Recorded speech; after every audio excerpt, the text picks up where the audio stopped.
შიში არის ემოცია.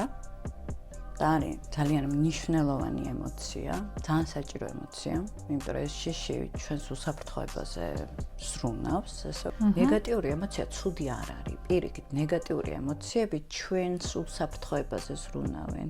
ემოციები არის ის მექანიზმები, რითაც ჩვენ სამყაროსთან ვურთიერთობთ და ფაქტობრივად ამ მექანიზმის გარეთ გამოსვლა დამოუკიდებლად არ შეგვიძლია და გაანალიზება. ძალიან ბევრი ადამიანი ურევს შიშს, დისკომფორტს და ფობიას. მაგალითად, ძაღლების შიში რო აქვთ ადამიანებს, ხო? ეს იწყება მაშინ, როდესაც მშობლები აშინებენ ბავშვებს. ან რაღაცა საშის შინაარსებს უქმნიან. ან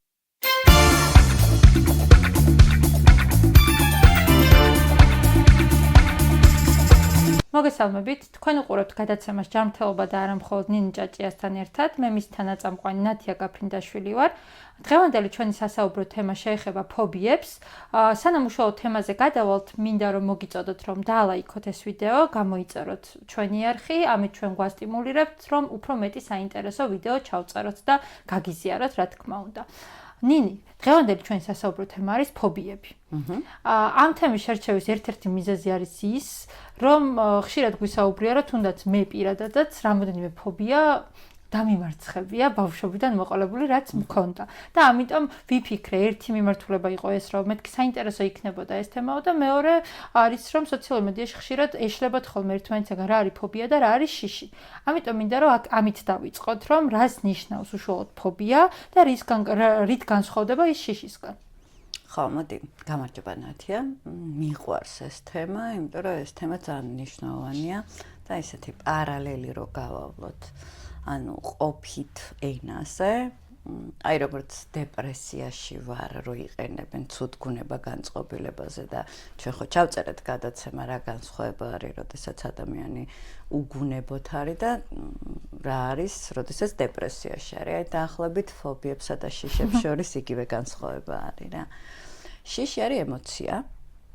და არის ძალიან მნიშვნელოვანი ემოცია, ძალიან საჭირო ემოცია, იმიტომ რომ ეს შიში ჩვენს უსაფრთხოებაზე ზრუნავს, ესე ვთქვათ, და გვაფრთხილებს, რომ რაღაცა საფრთხის წინაშე ვართ და ფრთხილად უნდა ვიყოთ.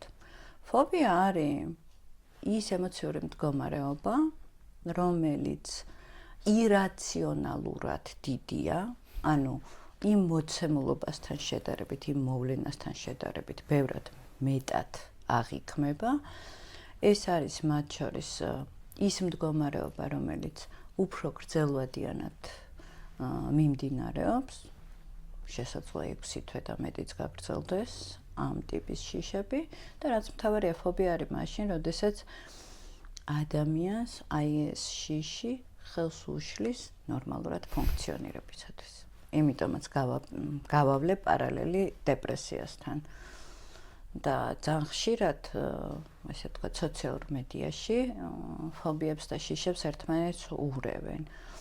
და აქ მნიშვნელოვანი არის მათ შორის, როდესაც ფობიებზე ვსაუბრობთ, განვასხვაოთ, რომ არის რაღაცა მოცემულობების შინაარსები, რომლებიც არ მსიამოვნებს, მაგრამ მათი არსებობა ასეთ დიდ ზეგავლენას არ ახდენს ჩემს ყოველდღიურ ცხოვრებაზე, ეს უბრალოდ არ მომწონს და ფობია არის, როდესაც აი ეს შინაარსი, რომელიც მე მაშინებს და იმდენად მაშინებს, რომ არაადეკვატური ვხდები, ირაციონალური ვხდები და არა თუ მარტო მოცემულობის პირისპირ დგომისას.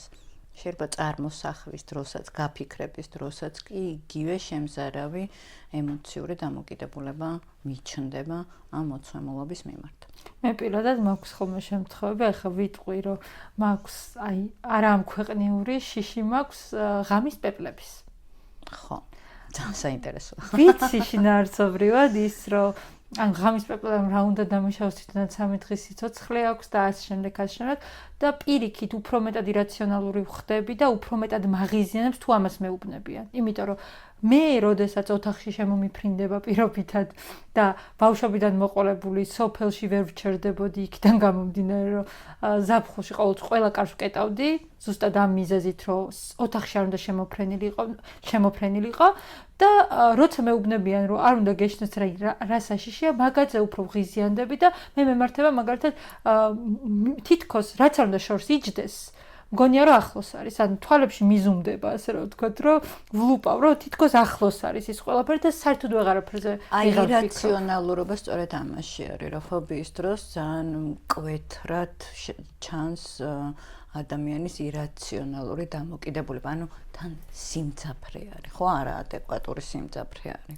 საიდან მომდინარეობს ზოგადად ფობია, რის მიხედვით უყალიბდება ადამიანს თუ არსებობს ან კვლევა? ძირითადი პრობლემები, რა თქმა უნდა, ბავშვობიდან იღებს სათავეს როგორც ყველაფერი, თუმცა ფობიებთან მიმართებაში შეიძლება ვთქვათ, რომ შეიძლება ეს ფობიები გამოწვეული იყოს კონკრეტული ტრავმის შედეგად და მძიმე სტრესის შედეგად.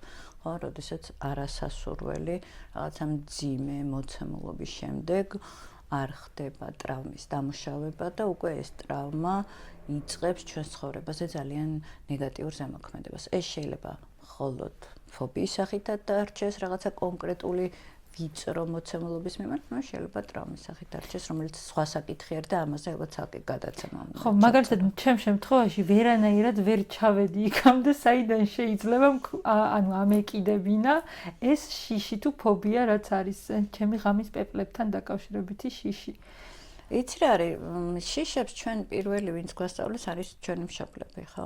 აი რო ავიღოთ მაგალითად ძაღლების შიში რო აქვთ ადამიანებს, ხო? ეს იწყება მაშინ, როდესაც მშობლები აშინებენ ბავშვებს ან რაღაცა საშის შინაარსებს უქმნიან, ან თვითონ ეშინიათ და მერე დებენ. ამიტომ ესეც შეიძლება იყოს და ისეც. თუმცა ნებისმიერი ეს შინაგანი აი ამ პრობლემის საწყისი მაინც ბავშვობიდან მოდის და როდესაც ვიწყებთ ამაზე მუშაობას, ხა გადაცემაში არ გამოვა ეს სიღრმეებში ჩასვლა. არ შეიძლება. მაგრამ ყოველთვის მოიცებნება აუცილებლად ის წერტილი, როდესაც ვიწყებთ ესე მუშაობას და არაცნობი არის ქექვას და წარსულის გახსენებას, მე ეს ყველაფერი ტიპ-ტიპებასებით კი. ვახსენეთ ის, რომ სოციალურ მედიაშიც ხშირად საუბრობენ ამასთან დაკავშირებით და თუნდაც ერევათ ერთმანეთისაგან ფობია და შიშები თქო. თუ აი რაღაცა გაიხსენებ ისეთ ფობიებს, რომელიც აი პოპულარულია, ასე რომ ვთქვათ, რომ იძახიან ხოლმე ადამიანები, რომ ამის ფობია მაქვს, იმის ფობია მაქვს. უბრალოდ ვფიქრობ, რომ არ გვინდა ტერმინების გამოყენება, იმიტომ რომ მე დამატებითი ან ახსნა უნდა მოვაყოლოთ, ან კიდე დაგუგლისკენ მოვუწოდოთ აუდიტორიას, ამიტომ რომ უბრალოდ ვილაპარაკოთ. მე მაქვს ცალკე ბლოგი საინტერესო იმებზე, ფობიებზე და სასაცილო სახელებიც აქვს, ამიტომ ვისაც ინტერესი აქვს შეუძლია ზუსტი ტერმინები ნახოს. ყველაზე გავრცელებული არის მწერების და ობობების და ღამუნების შიში. აი ესე თუ განსაკუთრებით წერებს შევხედავთ, საკმაოდ გავრცელებული არის ფრენის შიში. ასევე ეხლა მე შენიცი რომ კლინიკაშიც ვმუშაობ და მიმართულებით ძალიან ხშირი შეხება მაქვს ხოლმე სისხლის შიში აქვთ. ოკეი.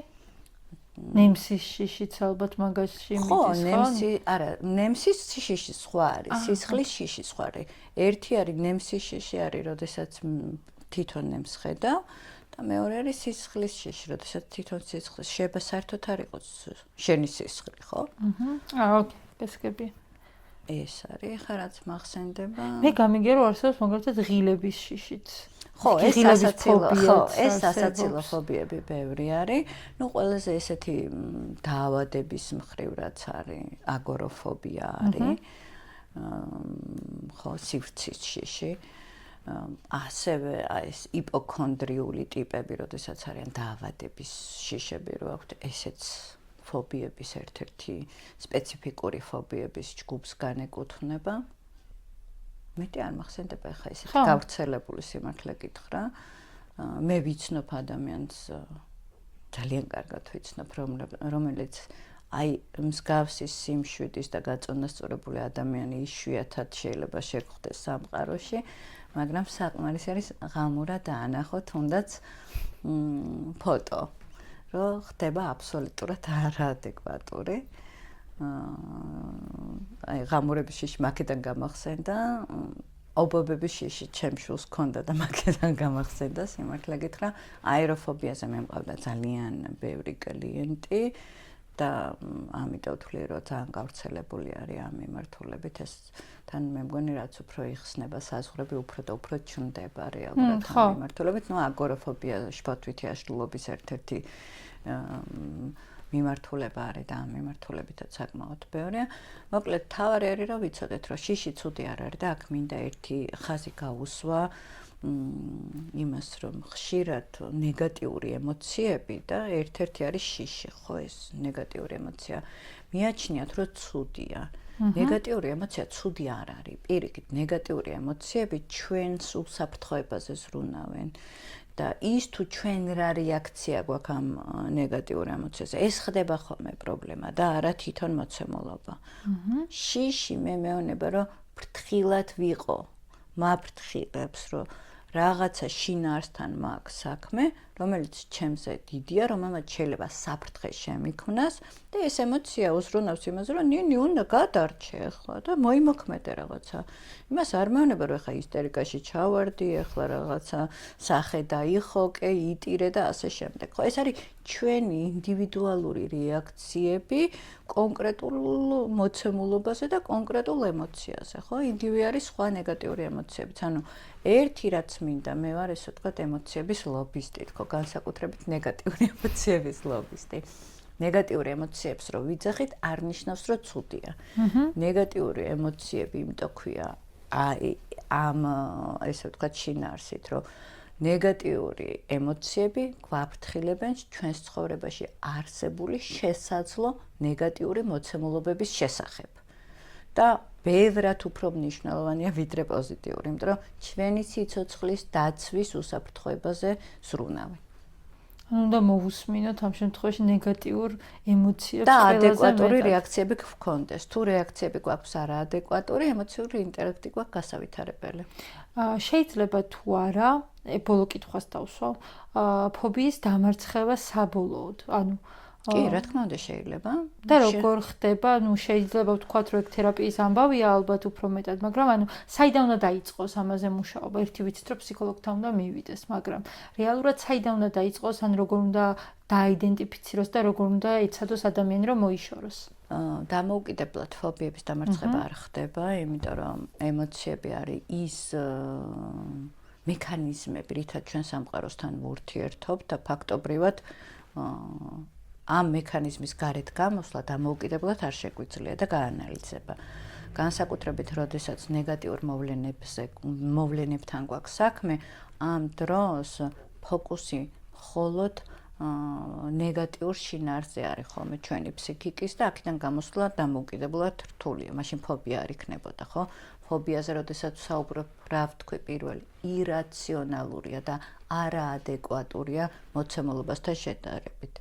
ამიტომ ამ მიმართულებით ფსიქოთერაპევტები, სხვადასხვა მიმართულების ფსიქოთერაპევტები ძალიან კარგად მუშაობენ. დამარცხება შეიძლება. მე ვიცახი ხოლმე, რომ მე არ მიყვარს ესე წინასწარ თქმა, რომ აი ამას ჩვენ აუცილებლად განვკურნავთ, ეს სიტყვაც არ მიყვარს. მე მიყვარს სიტყვა რემისია. ჩვენ შეიძლება რემისიაში შევიყვანოთ ეს ჩვენი ნეგატიური მოცემულობები, მათ შორის ფობიაც, ისე რომ ამ შიშმა ამ სახით, ამ ნეგატიური სახით ჩვენს ცხოვრებაზე ზემოქმედება აღარ იქონიოს ნეგატიური და ჩვენ შევძლოთ დამოუკიდებლად, მშვიდად, ჰარმონიულად ცხოვრება გარემოში ყოველგვარი ირაციონალური და არაადეკვატური, ასე ვთქვათ, განწყობების და შიშების ფონზე. მითია თუ რეალობა ის, რომ ფობიის დამარცხებისთვის საჭირო რომ პირდაპირ დადგე იმ შიშთან. მაგალითად, ამ ჩემთვისაც ხშირად უთქვამთ ის, რომ პირობითად უნდა ჩაგკეტო პეპლებით სავსე ოთახში და ნახე თუ არ დაამარცხებ, რომ მიხვდები, რომ ისეთი საშიში არ არის, როგორც რეალურად გეჩვენება. იმიტომ რომ არის ეს. არა, მოდი ესე ვიტყვი, რომ აუცილებლად ნებისმიერ შიშთან ან ნეგატიურ მოცემულობასთან როცა ვმუშაობთ, ხო გატესტო, ესე ხდება რეალურად. თუ არ გავწომით, ვმუშაობთ რაღაცა საკითხებზე, მაგრამ პირველივე ჯერზე და დასაწყისშივე რომ ეხლა მოდი იცი რა არის ესე დავამარცხოთ ესე ფობია რომ რავი წყალში წყლის შიში მაგალითად ხო ეხლა გამახსენე ჩაგაგდებ წყალში და ცურვას ისწავლი ეს არ შეიძლება იმიტომ რომ ფობიის დროს ჩვენ არაადეკვატურები ვხდებით და ერთ-ერთი მოცემულობა რომელიც აქვთ ხოლმე ადამიანებს არის მთლიანი გაშეშება და ამან შეიძლება ძალიან დიდი ტრავმა, სტრესი და შეიძლება ფატალურ შედეგამდეც მიიყვანოს ადამიანი. ამიტომ პირველ ჯერზე ეს რა თქმა უნდა არ ხდება, თუმცა მე ვეძახი ხოლმე რომ ისე არ მარცხდება დემონი, სანამ შუბლით არ დაეჯახები. უბრალოდ თერაპიის პროცესში აი შენი გაძლიერება ხდება, ესე ვთქვათ, წვრთნა ხდება ისე, რომ შენ შეძლო სპარინგზე გამოიწვია შენი ფობია. და თუ არ გაწუხებს, არც არის საჭირო, ხო ის? მე სულ მაგას ვიძახი, ანუ ესე ადამიანებს სულ ვიღაცებს რაღაცა პრობლემები აქვთ. ფსიქოთერაპიას ადამიანმა უნდა მიმართოს მაშინ, თუ ატყობს, რომ მისი ცხოვრების ხარისხი გაუარესებულია კონკრეტული რაღაცა მოცემულობის გამო. თუ არ გიშლის ხელს, გქონდეს რა და იცხოვრე. ხო, ეხლა მაგაზე ვფიქრობ, რომ რეალურად რაც არ უნდა დავიწყო იმაზე მუშაობა, რომ პირობითად პეპლების აღარ მეშინოდეს, ბოლო მომენტი მაინც მაშინებს, რომ რეალურად უნდა აღმოჩნდე იმის პირისპირ, ამიტომ არა, მოდი ესე ვთქვათ, დისკომფორტი შეიძლება გქონდეს, ანუ როდესაც ჩვენ ფობიებზე ვსაუბრობთ, ამიტომ ვახსენე, რომ ერთი არის ფობია და მეორე არის ზიზღი და რაღაცა დისკომფორტის განცდა. დისკომფორტი შეიძლება გქონდეს, რაღაცა თლად ვერ შეიყვარო ეს შინაარსი, მაგრამ როდესაც ფობიის დამარცხებაზე ვსაუბრობთ, ეს ნიშნავს იმას, რომ ადამიანი კონკრეტულ შინაარსთან მიმართებაში ხდება რაციონალური. როგორც მე გავხდი ძაღლების ხო, აი ევა როგორ გეფერება და როგორ ხდება ხოლმე, ხო? ეს არის თორე ეს იმას არ ნიშნავს, რომ რაღაცა შენ გადაირევი და ქუჩაში შენთან რაღაცა ძაღლი რომ მოვა, გაგეხარდება და ჩაეხუტებ. კი, და ზუსტად დასაწყისში რო ამბობდი, რომ რაღაცები არის დასწავლილი უნარები, ჩემთვის ძაღლების შიში ეგეთი უნარი იყო, იმიტომ რომ ჩემ მშობლებსაც ეშინოდათ და არასდროს არ მქონია ესეთი პირდაპირ კომუნიკაცია ძაღლებთან. სანამ მე თვითონ არ აღმოჩნდი ერთ-ერთზე რაღაცა სიტუაციაში და მივხვდი, რომ ძაღლების შიში უბრალოდ რაღაცა თითქოს გამოგონილივე იყო. არა და მანამდე მეგონა რომ ჩვეულებრივი ფობია იყო ჩემთვის. ხო, ანალოგიურად ეხლა რო გისმენდი, ჩემ შემთხვევაში ფობია მეგონა სტომატოლოგის შიში და რეალურად აღმოჩნდა, რომ ეს ფობია არ ყოფილა, ეს იყო უბრალოდ შიში და დისკომფორტი, რაც თვითონ სტომატოლოგიურ კაბინეტში შეიძლება შემქმნოდა, ნერვიულობა, რომელიც დღემდე მაქვს, მიუხედავად იმისა, რომ 2 წელია ბრეკეტი მიკეთია, ამიტომ ეს არ ყოფილა ფობია, მაგრამ მე ვეძახდი, რომ ფობია იყო. ხო, ანუ ჩემთვის ძალიან საინტერესო ეპიზოდი გამოვიდა ეხლა ეს. ძალიან ბევრი ადამიანი ურევს შიშს, დისკომფორტს და ფობიას. ფობია არის ძალიან მწვავე რეაქცია, ირაციონალური რეაქცია კონკრეტული შინაარსის მიმართ, რომლის დროსაც შეიძლება ძალიან არაადეკვატურად მოვიქცეთ და რომელიც ჩვენს ყოველდღიურ ცხოვრებაში ფუნქციონირებაში გვიშლის ხელს. და დისკომფორტი ხო მეც არ მეყვარს სტომატოლოგებთან სიარული, მაგრამ ეს იმას არ ნიშნავს, რომ ფობია მაქვს და ვის რა უყვარს. ხო, ახლა როგორ შეიძლება გიყვარდეს ნემსის გაკეთება. ან რა, სისხლის აღება, მაგრამ ფობია როდესაც არის, ამას ვერ ახორციელებ, აი როგორც შენ და პეპლები, ხო, მაგალითად, ან აი ჩემი მეგობარი და ღამურები. აი ეს ძალიან მნიშვნელოვანია, იმიტომ რომ ზოგადად აი ეს ფსიქიკური ჯანმრთელობის შესახებ ცნობიერება რაც უფრო ამაღლებული იქნება, მით უფრო კარგად გავერკვევით, რა შემთხვევაში გვჭირდება მხარდაჭერა და დახმარება სპეციალისტის, და რა შემთხვევაში არ გვჭირდება. მადლობა ნინი, ჩემთვის ძალიან მნიშვნელოვანი ეპიზოდი იყო, იმიტომ რომ ბევრჯერ მქონია შემთხვევა, რომ მიხსენებია, მაგრამ ესე ჩაშლილად თუნდაც პირად კომუნიკაციაში არ გვილაპარაკია ამ თემებზე და ჩემთვის პროდუქტიული ეპიზოდია. თქვენთვისაც თუ ესე იყო, ასე იყო, აუცილებლად დაგვიწერეთ კომენტარებში, გაგვიზიარეთ თქვენი ფობიების, შიშების შესახებ, რა გეგონათ ფობია და რა აღმოჩნდა შიში ამ ეპიზოდის ნახვის შემდეგ. აუცილებლად დაალაიქეთ ეს ვიდეო, გაუზიარეთ მეგობრებს, გამოიწერეთ ჩვენი არხი, ჩვენ კი მომავალ ეპიზოდამდე დაგემშვიდობებით. დროებით და რა თქმა უნდა, გამოიწერეთ ჩვენი არხი და დაგვილაიქეთ ეს ვიდეო. ეს ჩვენთვის ძალიან მნიშვნელოვანია და მომოტივირებელია.